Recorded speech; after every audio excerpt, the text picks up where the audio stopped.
Hello students, welcome to unsolved GATE. तो student, जैसा कि है हमने पिछले वीडियोस में लॉजिक गेट्स के बारे में बात की थी। इस वीडियो में हम बूलियन अलजेब्रा के बारे में बात करेंगे। तो स्टूडेंट, इस वीडियो में हम देखेंगे बूलियन अलजेब्रा क्या होता है और उसके set of rules.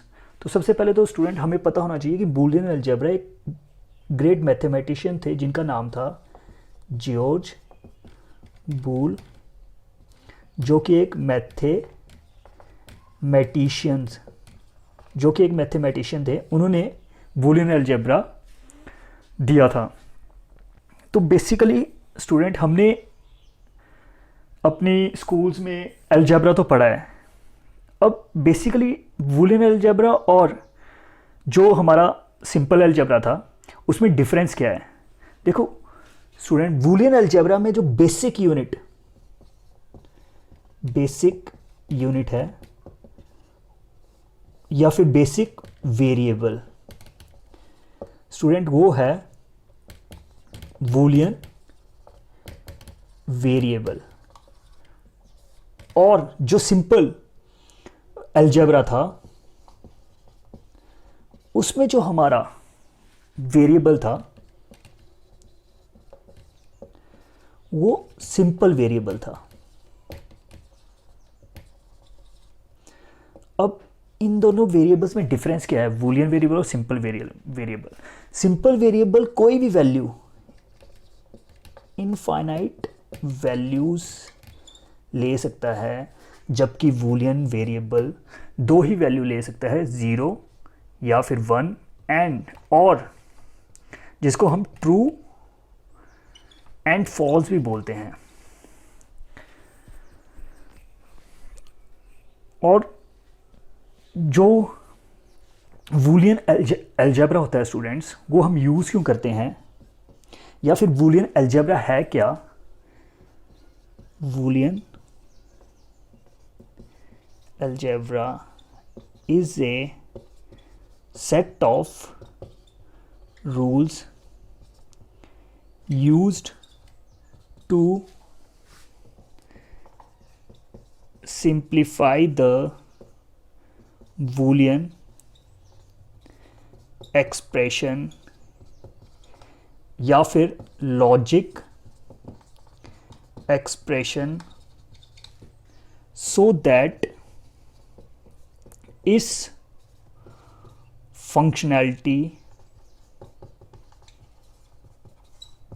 remains same as that of original Boolean expression। तो स्टूडेंट, बूलियन अलजेब्रा क्या है। Boolean algebra set of rules है जिसमें कि हम बूलियन एक्सप्रेशन को सिंप्लीफाई करते हैं। अब स्टूडेंट, हम सिंप्लीफाई क्यों करते हैं, जब भी हमको कोई भी सर्किट इंप्लीमेंट करना है तो सबसे पहले हम बूलियन एक्सप्रेशन या लॉजिकल एक्सप्रेशन को हम सिंप्लीफाई करते हैं with the help of some rules.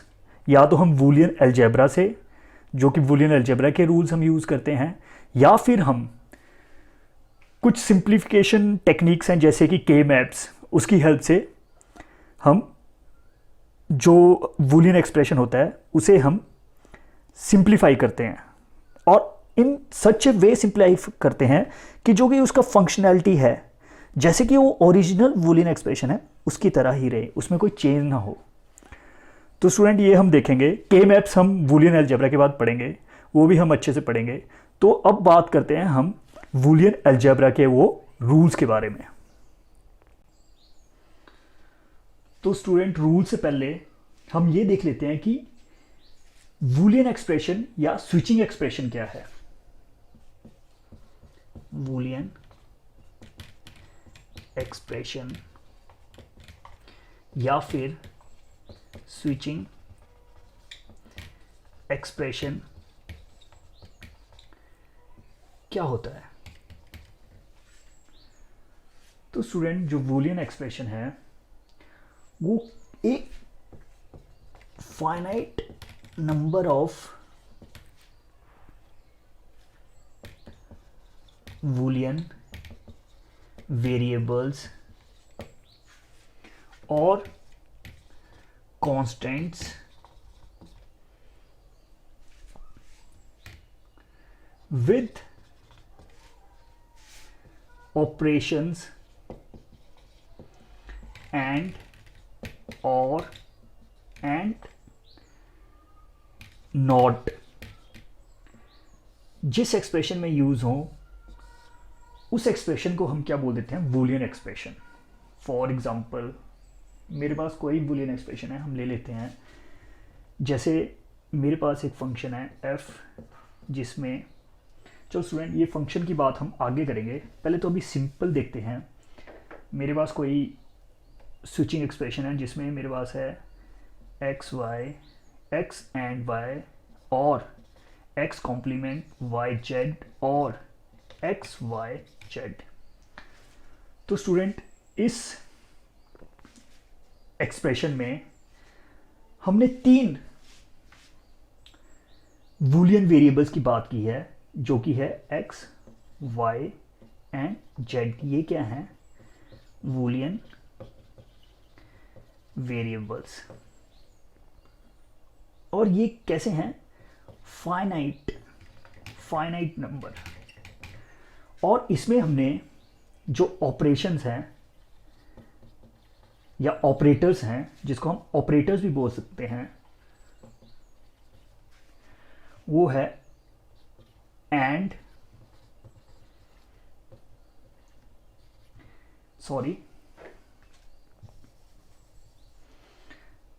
वो है और, ये डॉट क्या हो गया, एंड और नॉट ऑपरेटर्स। और स्टूडेंट जो इसमें लिटरल्स हैं,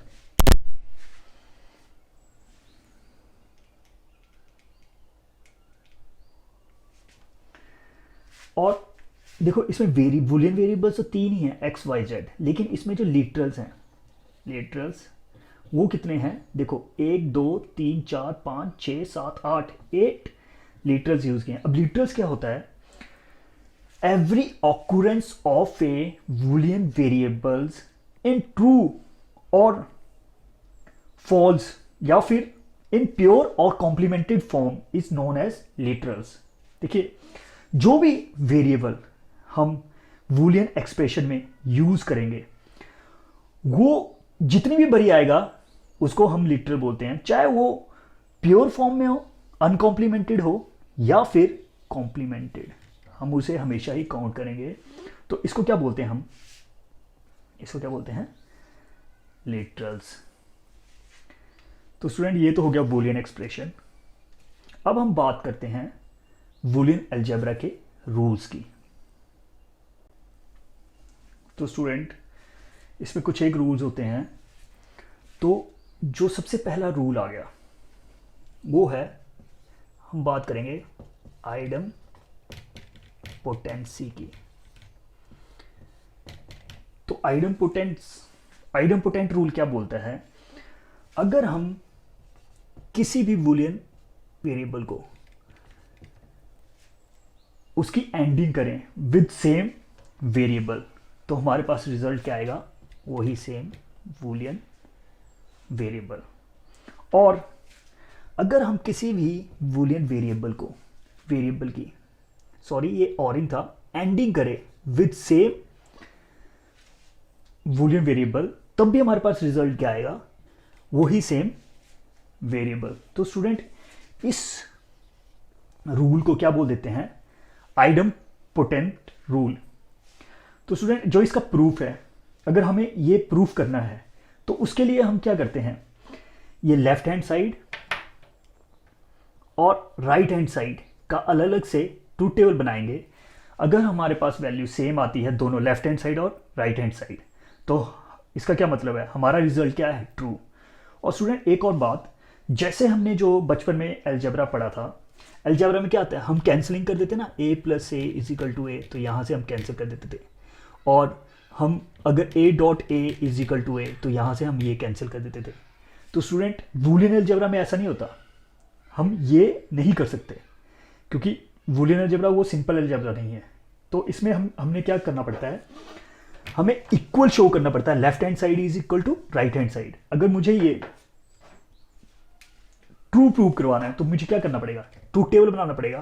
ट्रूथ टेबल बनाता हूं, ए की वेरिएबल है ए, एक और वेरिएबल ले लिया ए, और यहां पे ऑरिंग ऑफ ए, तो यहां पे अगर जीरो है तो यहां पे भी क्या होगा, zero, zero plus zero, ORing zero क्या आएगा, zero.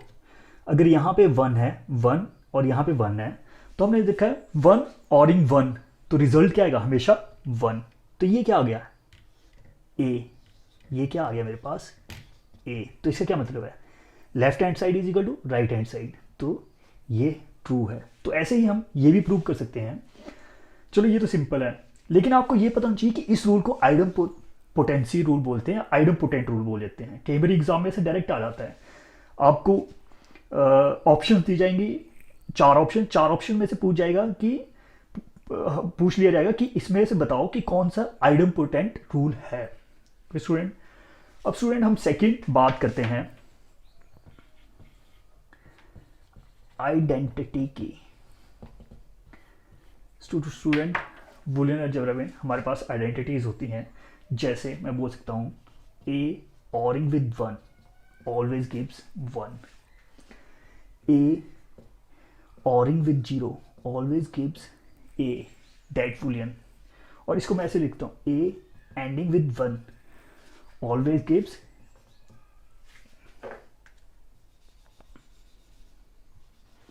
a ending with 0 gives 0, a oring with a oring with 1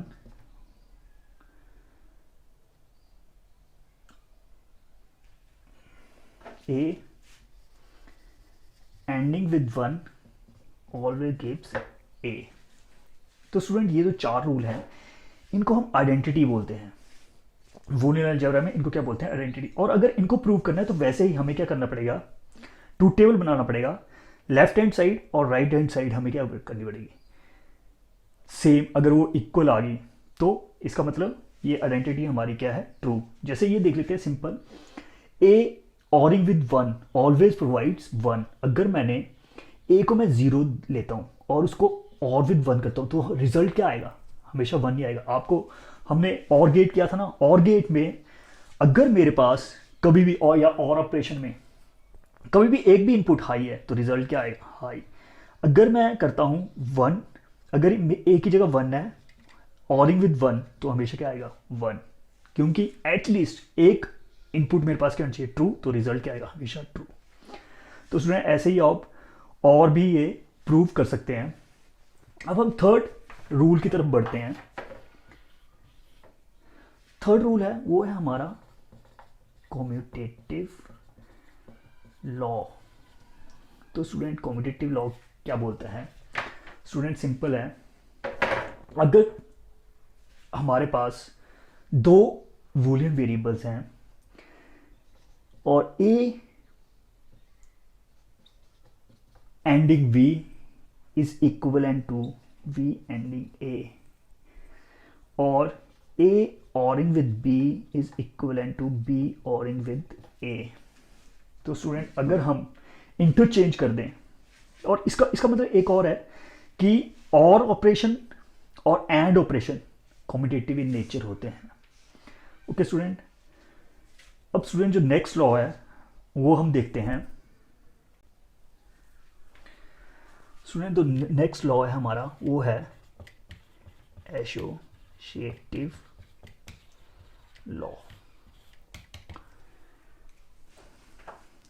तो स्टूडेंट एसोसिएटिव लॉ क्या बोलता है, अगर हमारे पास तीन बूलियन वेरिएबल्स हैं ए बी सी, और मैं अगर A ORing with B ORing with C is equal to A ORing with B ORing with C, तो ये हो गया। इसका क्या मतलब है, और ऑपरेशन इज एसोसिएटिव, और A ANDing with B ANDing with C is equal to A ANDing with B ANDing with C. इसका मतलब क्या है, AND operation is also associative. तो स्टूडेंट बेसिकली देखते हैं हम एसोसिएटिव लॉ है क्या। मतलब स्टूडेंट जब भी मेरे पास कोई ऑपरेंड है, ऑपरेंड 1, और मेरे पास ऑपरेटर है कोई, मान लो ये मेरे पास ऑपरेटर है, मान लो मेरे पास 3 ऑपरेंड है, ऑपरेंड 1, ऑपरेंड 2, ऑपरेंड 3, और मेरे पास एक ऑपरेटर है जो इन तीनों में, इन तीन के बीच में वो एक रिलेशन बना रहा है। तो स्टूडेंट अब देखना, अगर मैं इस ऑपरेंड को इस ऑपरेटर के साथ एसोसिएट करता हूं, अब यहां पे एम्बिग्यूटी कहां पे आई। अब ये जो ऑपरेटर हैं ये दोनों भी सेम प्रेसिडेंस के हैं, ये मतलब ये ऑपरेटर सेम है तो इनकी क्या है, सेम प्रेसिडेंस, ये सेम प्रेसिडेंस, तो एम्बिग्यूटी आ रही है। मैं एम्बिग्यूटी मीन्स मैं इस ऑपरेटर को, इस ऑपरेंड को इस ऑपरेटर के साथ एसोसिएट करूं या इस ऑपरेटर के साथ एसोसिएट करूं। जब हमारे पास ऑपरेटर्स की सेम प्रेसिडेंस है तो मेरे पास एम्बिग्यूटी आती है। अगर मैंने इस ऑपरेंड को इसके लेफ्ट हैंड साइड वाले ऑपरेंड के साथ, ऑपरेटर के साथ एसोसिएट किया, तो मैं कैसे एसोसिएट करूंगा, ऑपरेटर 1, ऑपरेटर 2, ऑपरेटर 3, ऑपरेंड, ये क्या किया आपने, इसको इसके लेफ्ट हैंड साइड के साथ एसोसिएट किया, तो इसको क्या बोलूंगा, लेफ्ट एसोसिएटिव, लेफ्ट एसोसिएटिव। और वैसे ही स्टूडेंट अगर मैं इस ऑपरेटर को इसके राइट हैंड साइड के, इस ऑपरेंड को इसके राइट हैंड साइड के ऑपरेटर के साथ एसोसिएट करूंगा, तो उसको क्या बोलूंगा, राइट एसोसिएटिविटी। कैसे,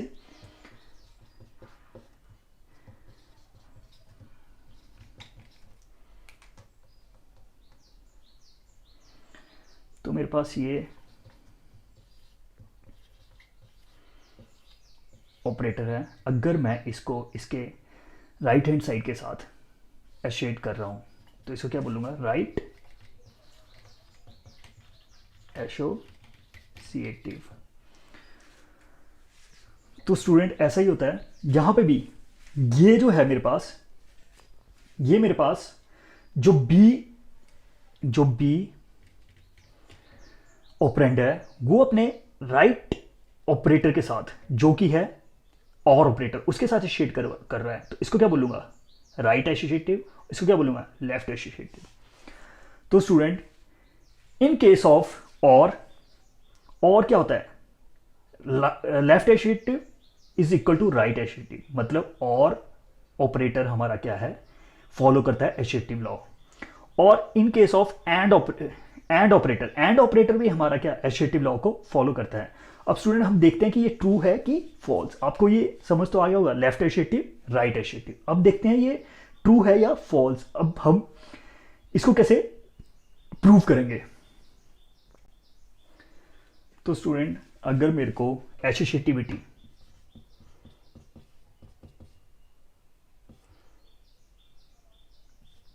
लेफ्ट एसोसिएटिव और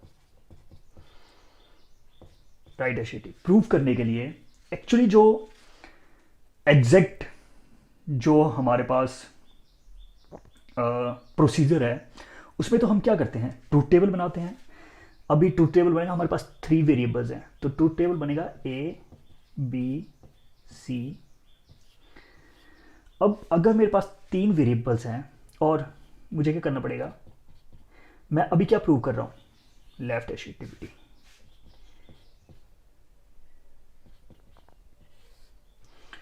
मान लो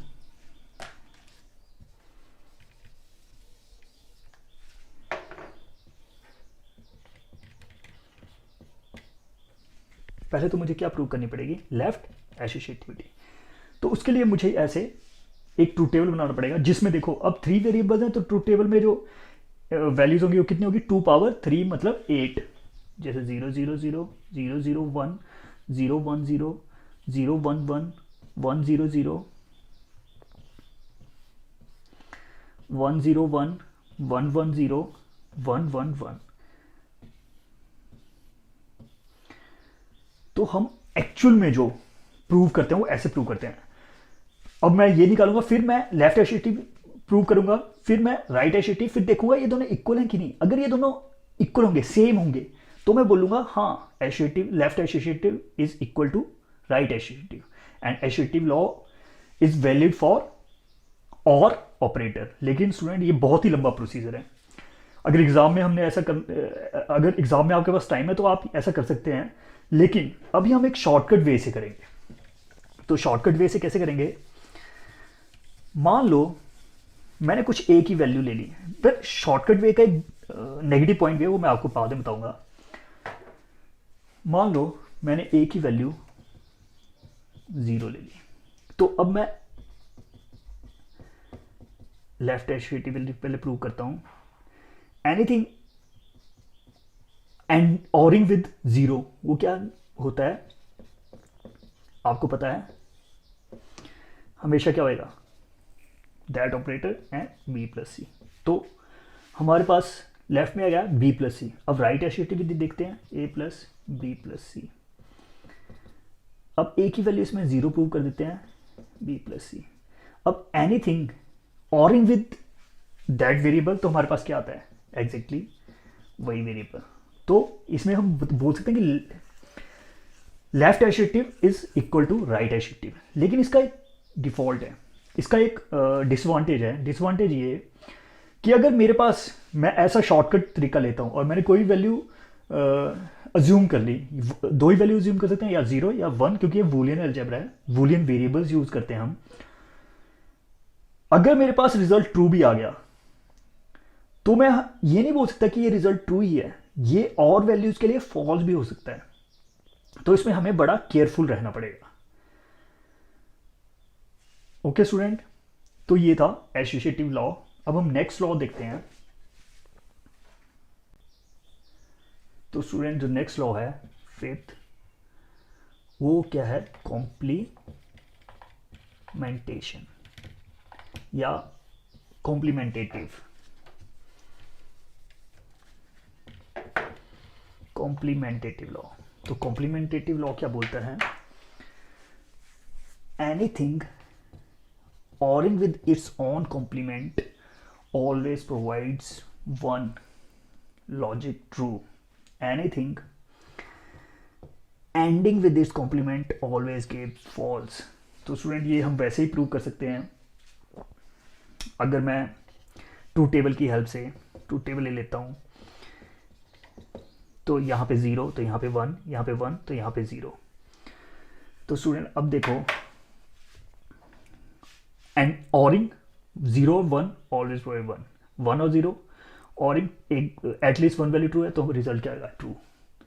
तो स्टूडेंट ये हमारा प्रूव हो गया। तो हम इसे भी ऐसे ही प्रूव कर सकते हैं with the help of truth table. और स्टूडेंट जो हमारा नेक्स्ट लॉ है वो बड़ा ही इंपॉर्टेंट लॉ है, उसको हम बोल देंगे डिस्ट्रीब्यूटिव लॉ। तो डिस्ट्रीब्यूटिव लॉ क्या बोलता है स्टूडेंट? अगर मेरे पास 3 बूलियन वेरिएबल्स हैं, तो b प्लस सी, तो मैं क्या बोलूँगा? a ending with b plus C. तो जो एंड ऑपरेटर है वो डिस्ट्रीब्यूटिव है ऑन और ऑपरेटर। मैं इसको क्या लिख सकता हूँ? ए बी प्लस ए सी। तो इसका क्या मतलब है? जो AND operator is distributive over और ऑपरेटर। स्टूडेंट ये तो याद रखना आपको मेरे ख्याल से इजी है, क्योंकि ये हमने जो हमारा सिंपल अलजेब्रा होता है उसमें भी पढ़ा है। ओके, और सेकंड क्या है? सेकंड हम बोल सकते हैं A AND ORing with B C. तो मैं क्या बोल सकता हूं? A plus B ORing with A ANDing with A और सी। तो स्टूडेंट इसका क्या मतलब है, AND operator is distributive over, नहीं sorry, OR operator is distributive over AND operator. Student ये थोड़ा सा कंफ्यूजिंग है क्योंकि ये हम जो हमारा नॉर्मल अलजेब्रा होता है उसमें हमने नहीं पढ़ा होता, और ये मोस्ट इंपॉर्टेंट है। काफ़ी स्टूडेंट्स को इसमें प्रॉब्लम आती है। मैं क्या बोल सकता हूँ, इस क्या बोल सकता हूँ, और operator is distributive over AND operator. Student अगर इसको भी हमने प्रूव करना है तो हम वैसे ही प्रूव कर सकते हैं with the help of truth table. पहले तो मैं लेफ्ट साइड के ट्रूथ टेबल बनाऊंगा और उसके बाद राइट साइड का ट्रूथ टेबल बनाऊंगा और देखूंगा कि वो इक्विवेलेंट है, तो मैं बोल सकता हूं और operator is distributive over AND operator, और ऐसे ही इसको बोल सकता हूं and operator is distributive over और ऑपरेटर। तो लेकिन ये बहुत ही लंबा प्रोसीजर है, तो हम एक शॉर्टकट वे से करते हैं, अपने वे से करते हैं। तो स्टूडेंट जो अपना तरीका है वो थोड़ा सा रिस्की है, लेकिन वो शॉर्टकट है, शॉर्टकट वे है। तो सबसे पहले ये देखते हैं डिस्ट्रीब्यूटिव का जो फर्स्ट है, ए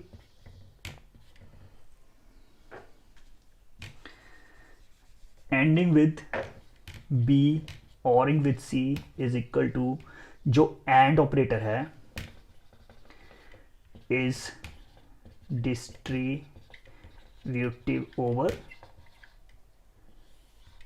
और ऑपरेटर। ये ट्रू है कि नहीं, A is ANDing with B ORing with A C. तो इसके लिए देखो स्टूडेंट, हम क्या करते हैं, लेट ए को हम क्या ले लेते हैं, 0। तो पहले तो लेफ्ट हैंड साइड कर देखते हैं, तो क्या आएगा, 0 एंडिंग विद बी और सी। तो हमने देखा था एंड ऑपरेशन में अगर हमारे पास एटलीस्ट एक भी वैल्यू फॉल्स हो तो रिजल्ट क्या आता है, फॉल्स। तो हमारे पास लेफ्ट हैंड साइड में क्या आया, 0। अब हम वो देख लेते हैं, अगर मैंने ए को 0 लिया, right hand side means A B ORing with A C, तो 0 ORing with B plus ANDing with B plus A means 0 ORing with C. तो अगर एटलीस्ट एक भी वैल्यू मेरे पास फॉल्स हो इन केस ऑफ एंड ऑपरेटर, तो रिजल्ट क्या आता है, 0, और यहां पे भी क्या आएगा, रिजल्ट 0। और अगर मेरे पास सभी आउटपुट फॉल्स हैं इन केस ऑफ और ऑपरेटर, तो रिजल्ट क्या आता है, 0। तो यहां पे देखो, यहां लेफ्ट हैंड साइड में भी 0 है, राइट हैंड साइड में भी 0 है। तो इसका क्या मतलब, hence we can say that and operator is distributive over और ऑपरेटर। ओके स्टूडेंट, वैसे ही हम जो हमारा और ऑपरेटर है, मैं बोल सकता हूं और operator is distributive over AND operator. ये हम क्या कर सकते हैं, प्रूव कर सकते हैं। ओके स्टूडेंट, तो ये तो सब कुछ सिंपल था, इसलिए मैंने थोड़ा सा जल्दी जल्दी में बताया। तो स्टूडेंट अब हम बात करते हैं प्रिंसिपल ऑफ ड्यूअलिटी या law of duality in case of Boolean algebra. तो स्टूडेंट अब हम बात करेंगे प्रिंसिपल ऑफ ड्यूअलिटी या फिर law of duality in case of Boolean algebra. तो लॉ ऑफ ड्यूअलिटी या प्रिंसिपल ऑफ ड्यूअलिटी क्या बोलता है। तो स्टूडेंट अभी तक हमने जितने भी लॉज देखे उनको एक बारी फिर से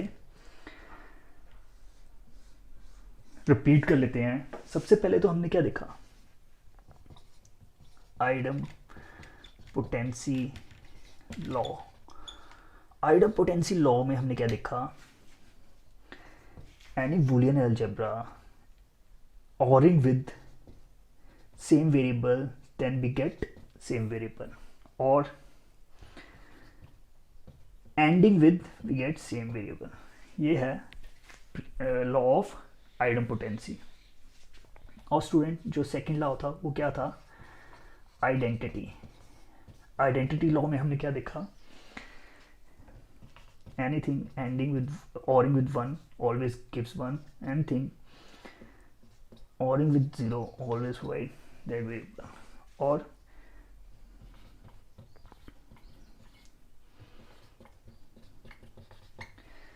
ये था आइडेंटिटी लॉ। और थर्ड क्या देखा हमने,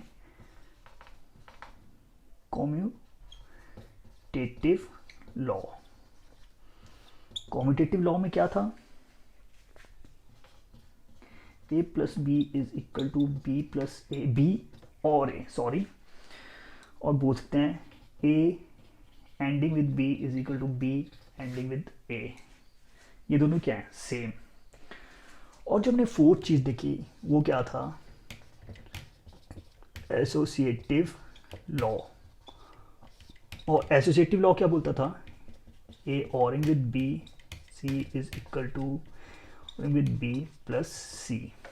और AND operation is OR operation is associative, so as well as AND operation is also associative. तो स्टूडेंट जो फिफ्थ लॉ था वो क्या था, कॉम्प्लीमेंटेशन लॉ। उसमें क्या था, anything ORing with its own complement always provide one, और anything ANDing with its own complement always provide zero. Student और जो सिक्स लॉ था वो क्या था, डिस्ट्रीब्यूटिव लॉ। और डिस्ट्रीब्यूटिव लॉ क्या बोलता है,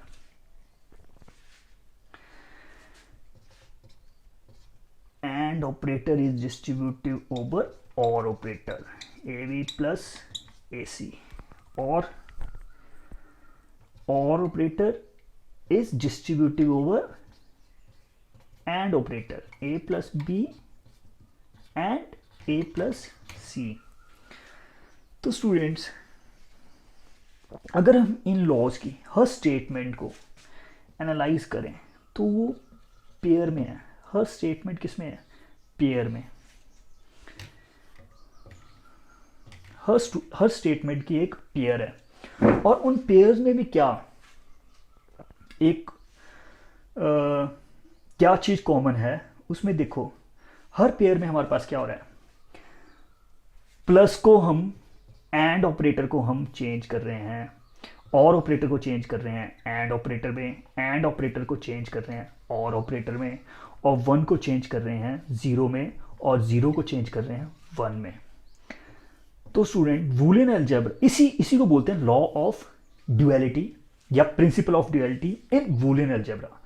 बूलियन अलजेब्रा में हमारे पास कोई भी एक्सप्रेशन है उसका हमेशा एक ड्यूल एक्सप्रेशन होता है जो कि हमेशा सेम लॉजिक प्रोवाइड करता है। हमेशा क्या प्रोवाइड करता है, सेम लॉजिक। ठीक है, हर स्टेटमेंट किस में होती है, पेयर में। उसमें क्या होता है, हम क्या कर सकते हैं, और को चेंज कर सकते हैं एंड में, एंड को चेंज कर सकते हैं और में, वन को चेंज करते हैं जीरो में, तो वो उसकी क्या बन जाती है, ड्यूल स्टेटमेंट। तो ये है हमारा प्रिंसिपल ऑफ ड्यूअलिटी। ये हम आगे देखेंगे कि इसका क्या सिग्निफिकेंस है बूलियन अलजेब्रा में। ओके स्टूडेंट, तो अभी के लिए बस इतना ही।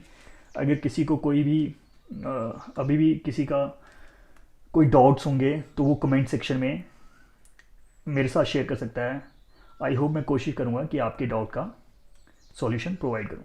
Okay student, take care.